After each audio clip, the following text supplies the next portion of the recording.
Gloria a Jesús. Especiales y conciertistas, por favor, coro local, después de esta alabanza, listos para su presentación. Aleluya. Amén. A ver, Jabama, Cajuna, Maquicuna. Eso. Gloria a Dios. ¿Y dónde se encuentra la familia? La Nueva Jerusalén, Mavicaquichi. Y decimos, tu amor eterno. Tu amor eterno me diste, Señor. Tu amor eterno Me diste, Señor. y por siempre yo te alabaré. Y por siempre yo te alabaré. Gloria a Dios. Tu amor eterno nos ha dado, Señor. Por eso Gloria a tenemos la Jesús. vida y la salud. Amén. Cuchicuyo, Maquicuna. Gracias, mi Señor. Gracias, mi Señor, por tu grande amor. Gracias, mi Señor, por tu grande amor. Con todas mis fuerzas yo te alabaré. Con todas mis fuerzas yo te alabaré. Gloria a Dios, con todas nuestras fuerzas te alabamos, Señor. Aleluya. ¿Y quién vive, hermanos? Cristo. A su nombre. Gloria a Dios. Tuquicuna, Casarizo. Te seguiremos sin mirar atrás. Cantando y llorando siempre seguiremos. Aleluya. Amén. Y decimos, cantamos todos. Te seguiremos sin mirar atrás. Te seguiremos sin mirar atrás. Cantando y llorando siempre seguiremos. Cantando y llorando siempre seguiremos. Amén. Aleluya. Llorando. Siempre seguiremos tu camino, Señor. Aleluya. Cántale. Gloria a Jesús. So buenísimo. Tu amor eterno me diste, Señor. Tu amor eterno me diste, Señor. Y por siempre yo te alabaré. Y por siempre yo te alabaré.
buenas noches. Que papito Dios los bendiga en su practicante. Dios lo pague. ¿Tú qué alguna talla ya 2018? Una amplificación, tengo entendido, netamente auspiciado por la prefectura, ¿no? Muchas gracias.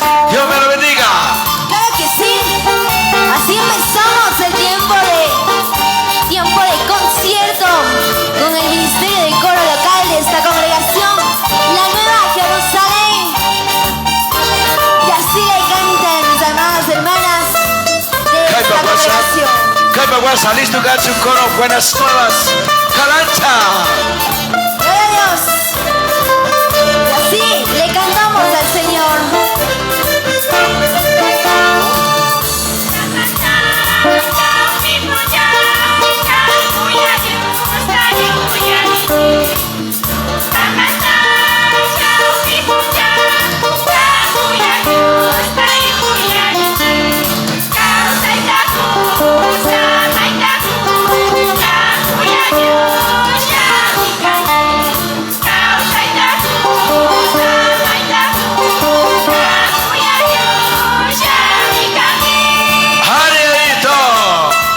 Samaitacuk, Samaitacuk, Canyuya Mikangi Jesús. Cantamos. Claro que sí.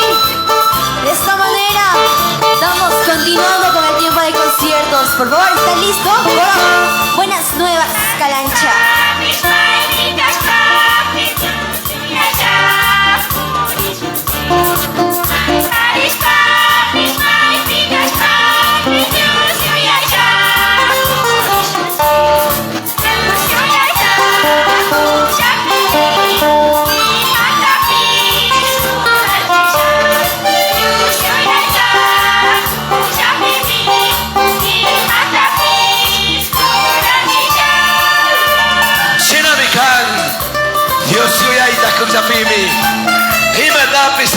Hermana Jenny. Claro que sí.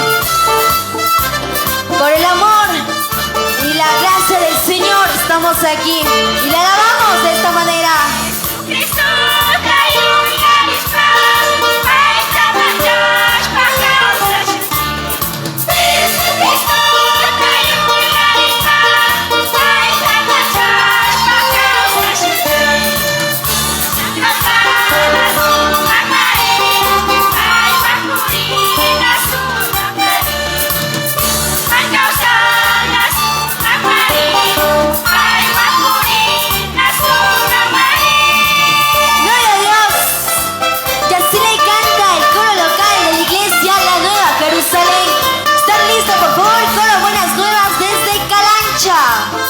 Aleluya. Cantamos, amigos.